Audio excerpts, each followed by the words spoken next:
Paz de nosso Senhor, paz de nosso Salvador Jesus Cristo, seja bem-vindo mais uma vez aqui no canal do Pastor Abimael Júnior. Seja bem-vindo, receba o meu abraço, o meu carinho por todos vocês, internautas, vocês que estão comigo, sempre dando aquele like, compartilhando, comentando e sempre com aquela alegria de assistir até o fim, tá bom?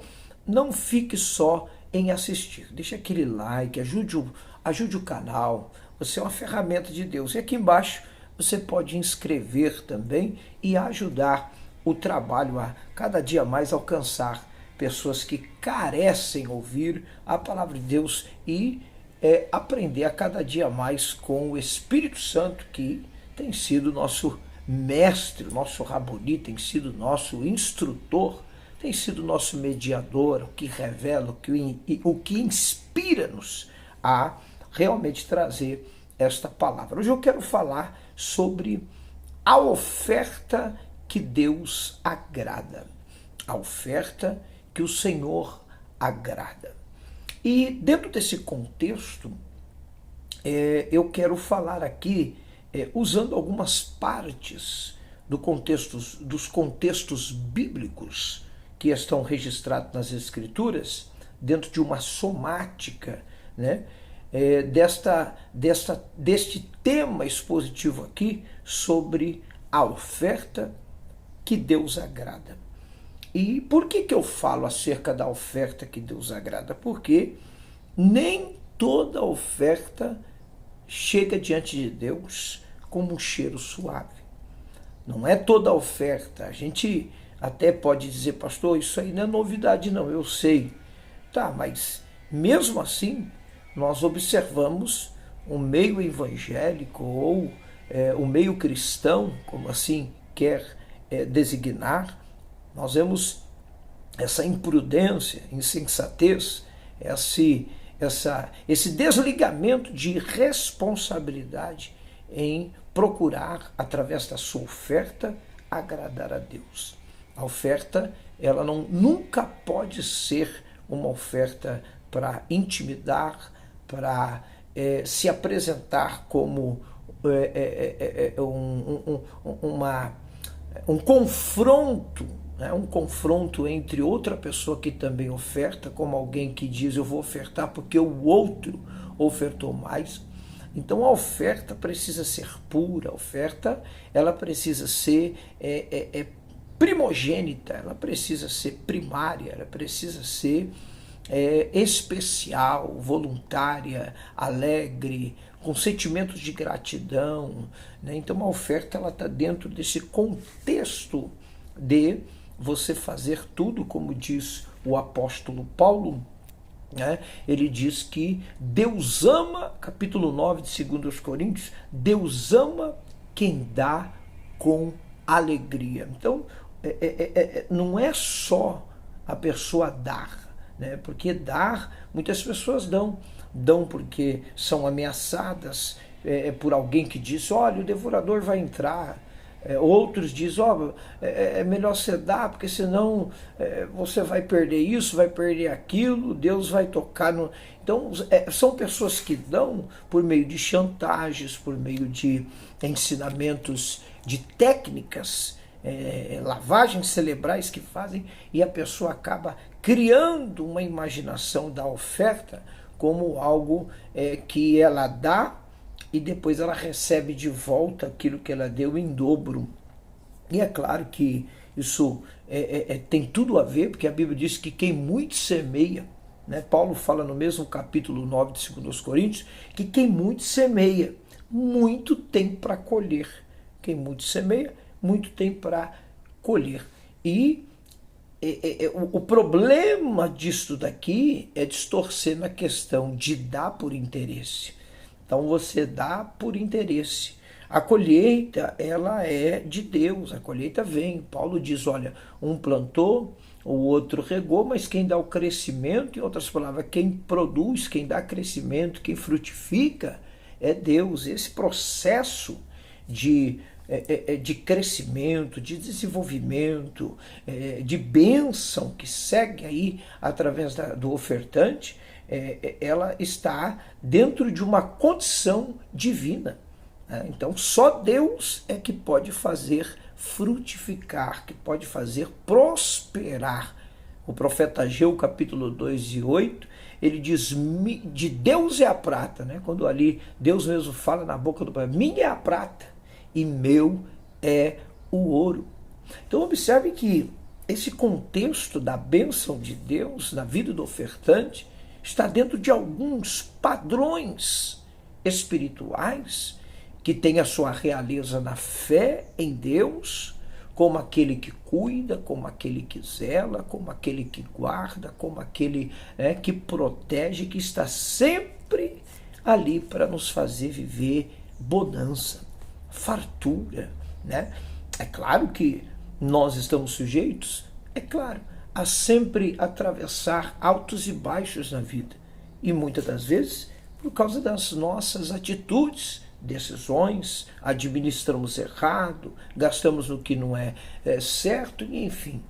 E então, dentro desse contexto é que eu quero falar, a oferta que Deus agrada, ela está dentro de algumas vertentes, de algumas raízes, de algumas margens de explicação, né, dessa interpretação, dentro do contexto de que nós precisamos dar uma oferta alegre, compreender que essa oferta ela não pode ser uma oferta baseada nos interesses, é uma oferta que ela precisa ser voluntária, é uma oferta que ela não pode estar dentro de um propósito de degladiar para se mostrar como que alguém está ali fazendo e querendo se aparecer com a sua oferta, querendo ganhar nome, vantagens. Então, todo esse sentimento na vida do ofertante, eles são refutados por Deus.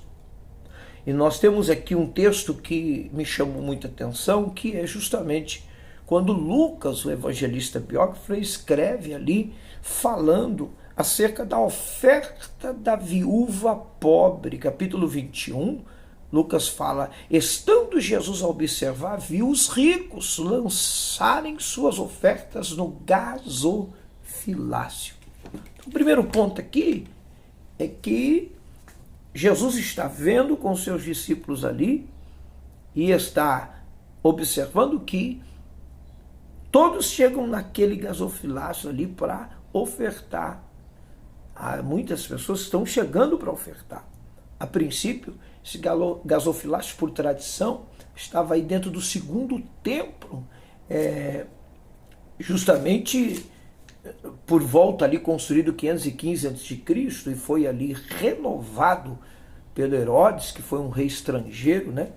Um idumeu, que ele usou essa forma de restaurar, de renovar o templo, para trazer uma aliança entre os judeus e este rei, que agora tinha assumido também a Judéia, que tinha assumido tudo ali, e ele queria fazer essa aliança, ele queria trazer um acordo de paz, ele queria conquistar os judeus, então ele renova esse templo. É justamente nessa época que o templo aqui passa a ser renovado, que passa a ser restaurado, que Jesus está vivendo para ilustrar a oferta que Deus agrada quando ele se depara com essa mulher indo ao gasofilácio. E na tradição, o gasofilácio, ele era ali uma caixa, na verdade eram 13 caixas que ficavam no átrio das mulheres, e que essas caixas, elas eram em forma de trombeta. Elas eram em forma de trombeta, e ela tinha ali para cada caixa um fim, designava um fim ali na área da caridade em geral, com relação à administração do templo, de quem estava à frente ali, e aquelas caixas designavam cada oferta o seu intuito, a sua finalidade, do porquê eu estou ofertando, para ajudar o quê. Então tinha ali aquelas caixas, chamado gasofilácio, com formatos de trombeta, era a tradição. E a Bíblia diz que essa mulher, ela chega diante do gasofilácio, que é muito interessante isso daqui, que ela chega e a Bíblia explica e mostra ela como uma viúva, né? E a tradição diz que a viúva andava de luto, ela estava de luto, vestida de luto. Então é possível que ela estava ali vestida de luto. E a Bíblia ainda traz mais uma informação dela, não dá o nome, né, o nome dela, mas é viúva pobre, e diz que esta era uma viúva pobre. Além de viúva, ela era pobre. E é interessante trabalhar isso porque ela coloca duas moedas pequenas, né? Existem algumas traduções que vão, né? Na verdade, aqui, essas duas moedas pequenas, né? Elas são, na verdade, chamado no grego de lepton.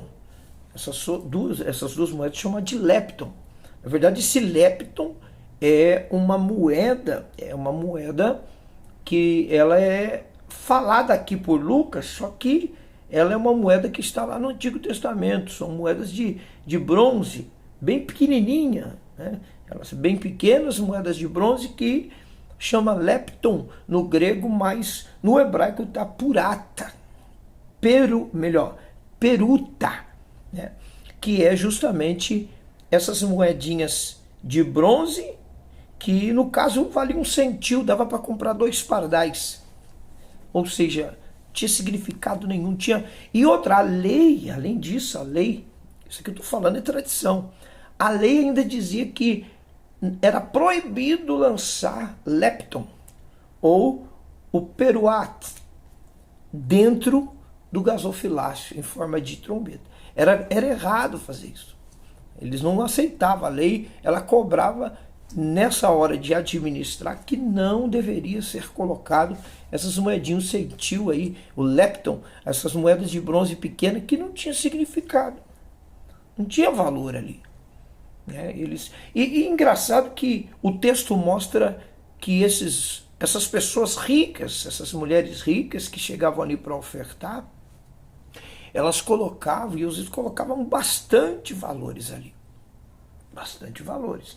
Se nós olharmos para as Escrituras, nós vamos ver aqui, ó, que o texto do verso 4 diz assim, ó, porque todos esses deram como oferta daquilo que lhes sobrava. E é muito interessante essa palavra sobrar, em outras traduções aí de algumas Bíblias vai estar sobejar, que é uma palavra mais próxima aí do grego, que vem de pereceu, né?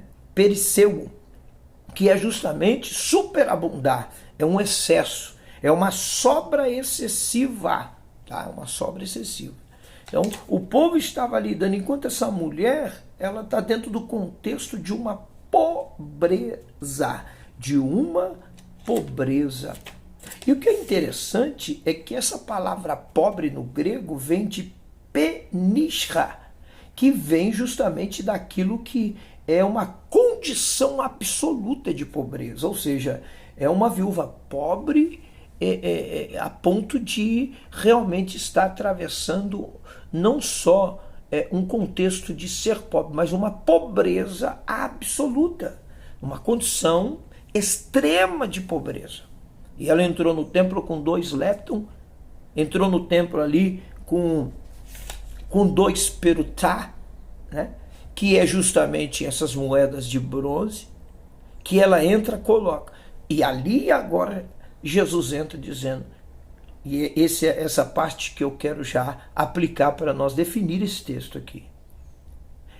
Esta, porém, no verso da parte B do verso 4, capítulo 21, e esta, porém, da sua pobreza, olha lá, da sua pobreza, do seu penitchá, da sua absoluta pobreza, uma consciência de que não tinha nada, deu as últimas, deu tudo o que possuía, deu todo o seu sustento. Então, voltando aqui a compreender esse vídeo, qual a oferta que Deus agrada? Quando nós olhamos para Gênesis, na oferta dos primeiros filhos ali, do casal Adão e Eva, quando saem do Éden, Caim e Abel, nós observamos que a oferta de Abel não se tornou um cheiro suave ao Senhor. Por que a oferta de Caim, melhor, não se tornou um cheiro suave? Porque Caim escolheu do seu bel prazer, sem nenhuma... Inclusive esse nome, Caim, vem de aquisição, enquanto Abel vem de vaidade. Então, Abel já tem aquela vaidade, não no contexto de sua vaidade, mas de dar ao Senhor o melhor. E Abel, então, dar o seu melhor e Deus o recebe. Aqui, dentro desse contexto geral do que nós conversamos acerca de alguns textos, nós poderíamos falar sobre a oferta de Abraão a Melquisedeque, que representa o tipo legal, a figura de Cristo no Antigo Testamento. Ele deu o dízimo de tudo, ofertou tudo, né? E a gente percebe que a oferta que Deus agrada, não só, eu até acho que vou ter algumas críticas, porque eu não estou nem tratando em questão de dízimo, 10%, não. Estou falando oferta que Deus agrada. E nesse contexto de oferta, usando a questão monetária, questão financeira, em questão de valores, aplicando esse texto desses dois leptos que a mulher viúva que jogou, ou melhor, colocou dentro do gasofilácio, né? Colocando e demonstrando que ela amava abençoar, ajudar. Ela amava agradar ao Senhor com a sua contribuição, ainda porque esses gasofilácios tinham muito a ver na tradição com pessoas que faziam ali boas obras para a casa do Senhor e eram vistas como pessoas abençoadoras. Eram pessoas abençoadoras, porque você pode ver que existem pessoas que elas gostam de pedir, né? Elas gostam sempre de estar pedindo, mas para abrir a mão é um problema, é uma dificuldade. O próprio escritor, no livro de Provérbios, diz que o nome da sanguessuga é Dadá, né? Tem gente que, como na oração de Jesus, venha o teu reino, mas quando seja feita a tua vontade, ele nem quer falar isso. Ele não quer orar essa parte. Então, o contexto, por mais que seja questão monetária, que a gente precisa agradar a Deus, abençoar a obra de Deus, ser alguém que reflete gratidão nas coisas de Deus, né? Seja fiel no dízimo, na oferta. Vou passar isso aqui só como uma canja rápida, posso até falar disto com maior explicação aqui, dentro dos contextos bíblicos, né? Que a obra de Deus precisa, sim, não é porque nós somos pastor que... Não, a obra de Deus precisa, sim. Há um contexto, sim, de que nós precisamos abençoar a obra de Deus. E essa oferta é com alegria. Mas no contexto geral da oferta que Deus agrada, não está só a questão financeira monetária. A oferta também fala da nossa vida no altar do Senhor, da nossa vida diante de Deus, né? Dê tudo que você tem para o Senhor, né? Qual é a oferta que Deus se agrada? Porque nós vemos aqui que pessoas estão acostumadas a dar daquilo que sobra, né? Pessoas estão acostumadas a dar daquilo que sobra. Elas nunca querem dar, e quando dá, sempre dá com aquela preocupação, com aquele medo, com aquele ressentimento, com aquele sentimento de que vai faltar, meu Deus, e agora será que vou prosperar nisso que eu tô? Então é sempre assim que a gente vê, mas existem pessoas que já têm uma experiência com Deus dentro disso, porque o próprio Malaquias, o profeta Malaquias fala: fazei prova de mim, diz o Senhor. Então isso aqui é muito forte. E outra, o texto diz: o justo viverá pela fé, né? Então a gente está vivendo, crendo, confiando que tudo que fazemos como oferta diante do Senhor, Deus é fiel, não precisa cobrar, não precisa ficar aí sendo aquela pessoa que faz por interesse. Por isso que Paulo já fala, a oferta é voluntária, é alegre. Deus ama quem dá e com alegria, quem dá com alegria lá no céu brilhará. Eu falo sempre isso nos meus ofertórios, mostrando a oferta que Deus agrada. É a oferta voluntária, você agradece a Deus, vou abençoar a obra de Deus. né? Porque assim como nós compramos o pão e damos ali o valor ao dono da padaria, vamos ao mercado, damos o valor ali no dono do mercado, vamos num posto de gasolina, damos o valor, por que não dar na obra do Senhor? Por que não fazer ali o seu melhor na obra do Senhor? Então, dentro desse contexto também está a nossa vida diante de Deus como oferta. Então não podemos querer fazer as coisas para Deus, seja louvar, pregar, cantar, seja evangelizar, seja fazer o que for para o Senhor, seja o que for, cultuar, ir nos cultos, servir a Deus na escola dominical, ir para um curso de faculdade teológica, enfim, seja o que você for fazer para o Senhor, tanto na área financeira, monetária, como na área de adoração, no conceito de se colocar como oferta viva no altar do Senhor, não se deve fazer no momento da fartura, porque é fácil, essa oferta não agrada do Senhor, porque nós não temos sacrifício nenhum de ofertar o melhor de nós. O desafio maior é dar, realmente, diante de uma situação que você vê, Senhor, eu não consigo. E aí, pastor, então eu tenho muito, não preciso dar. Não.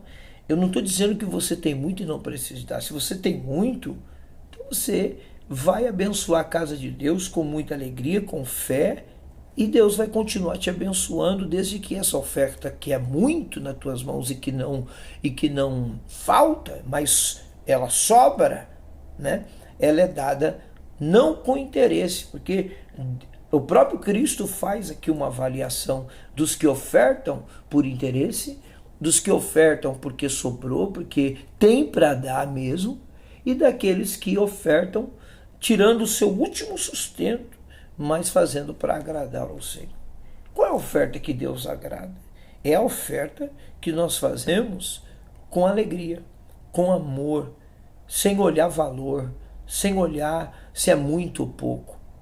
Porque dá a entender que os que deram muito aqui deram porque tinham, e se não tivessem, se estivessem no lugar dessa viúva, jamais dariam aqueles 2 leptons. Jamais. Então, a oferta que Deus agrada é a oferta voluntária, oferta alegre, oferta consciente de que é Deus que cuida, de que Deus guarda, é Deus que dá, é Deus que multiplica, é Deus, né? E quando nós temos a oferta, ela é recebida com muita alegria. Quando nós temos essa consciência, a oferta é recebida com muita alegria diante de Deus. Então, eu vim aqui com esse vídeo, já deixando aqui o final dele. Meu grande abraço a você que assistiu até o fim. Deixa aquele like, compartilha e inscreve aqui no meu canal. Em nome de Jesus. Obrigado pelo carinho. Até o próximo vídeo. Para a glória do nome do Senhor.